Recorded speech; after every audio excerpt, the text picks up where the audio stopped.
o Dr. Fernando Corrêa Lima, que é médico infectologista. Dr. Fernando, bom dia. Bom dia a você. Tudo bem?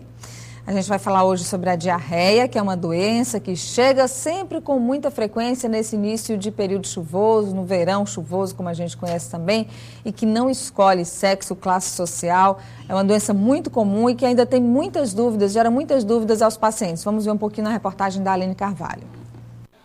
No período chuvoso, o número de casos de diarreia aumenta consideravelmente. A doença vem, na maioria das vezes, acompanhada de outras complicações, como vômitos, desidratação e desnutrição. Nesse período tem aumentado, eu não sei te quantificar a porcentagem, mas já é até esperado, por conta do período chuvoso, o aumento de moscas, né? E que é o vetor principal da diarreia, e também por conta, às vezes, das férias escolares, que as crianças estão em casa, então elas estão brincando, estão se alimentando, às vezes estão tendo contato com a terra, com alimento contaminado, enfim. Então a gente já espera, nesse período, um aumento de casos, que vai se dar aí por volta de algumas semanas, depois começa a regredir de novo. O problema atinge principalmente idosos e crianças. Neles, a doença, na maioria das vezes, é bem mais agressiva e, em alguns casos, o paciente precisa ser internado. No idoso e na criança, a grande preocupação é a desidratação, porque pela diarreia você vai perder muitos líquidos, muitos minerais e pode desidratar rápido. No adulto, isso demora mais tempo. E mesmo com um grande número de pacientes procurando atendimento, boa parte das pessoas ainda não tem conhecimento sobre o problema. Este é o caso de Fernanda Viana. O filho dela, o pequeno João, há 3 dias apresentou um quadro da doença. Só no terceiro, a dona de casa procurou auxílio médico. E mesmo depois de ser atendida, ainda tem muitas dúvidas sobre o assunto. Gostaria de saber se a gente, que é mãe, poderia fazer algum tratamento em casa? Vamos então responder, né, doutor Fernando? Pode Sim. fazer algum tratamento em casa já nos primeiros dias da diarreia? Qual é o tempo certo de procurar um médico? Veja bem, a diarreia comum tem uma série de causas. Pode ser ocasionada por uma série de fatores. Nós temos a diarreia alimentar, que uma distorção alimentar leva o indivíduo a uma diarreia. A diarreia viral e a diarreia bacteriana, além da intoxicação alimentar. Que é outra coisa. Que é outra coisa diferente, responsável. A toxina do Staphylococcus aureus é responsável por essa diarreia, que é grave. Bom, é necessário que os pais, particularmente a mãe que cuida mais da criança, ela tenha esta observação de que no início da diarreia é preciso que ela coloque a criança hidratada. Por quê? Porque realmente a diarreia não mata ninguém. E nenhum vômito, causa as consequências, que é a desidratação, a hipotassemia.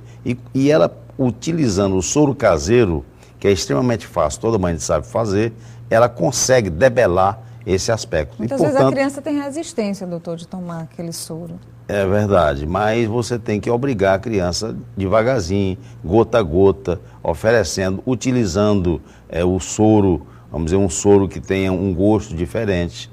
E existe no mercado soros com gosto diferente, de laranja, framboesa e etc. O importante é reidratar. O importante é que entre água, porque senão essa criança vai começar a vomitar, desidratar e vai ser obrigada a ser levada a um hospital e, portanto, ser hidratada por via parenteral. A gente falava dos idosos também na reportagem, muito cuidado com os idosos também, né, doutor? Tanto os idosos quanto as crianças, eles têm a maior facilidade de desidratação. E, portanto, são faixas que têm o maior perigo de letalidade, tanto o idoso quanto a criança. Portanto, são 2 faixas etárias que têm, os cuidadores têm a obrigação de procurar o médico quando realmente houver uma desidratação desses pacientes, imediatamente. Nós temos mais uma pergunta aqui do nosso telespectador. Eu queria saber o que causa diarreia. Bom, doutor, o que causa, então, a diarreia? Nós já conversamos sobre isso, né? Você tem várias causas de diarreia. Você tem a diarreia mais comum, que é a diarreia viral. É a diarreia que ocasiona essa disfunção nas crianças, particularmente no período chuvoso. A mosca é uma das responsáveis, porque é um vetor que leva o vírus de uma situação para o alimento, mas principalmente a chuva, ela carreia no aluvião, ele carreia aquela superfície que está inundada de dejetos, porque na realidade o Piauí, como o Brasil de uma maneira geral,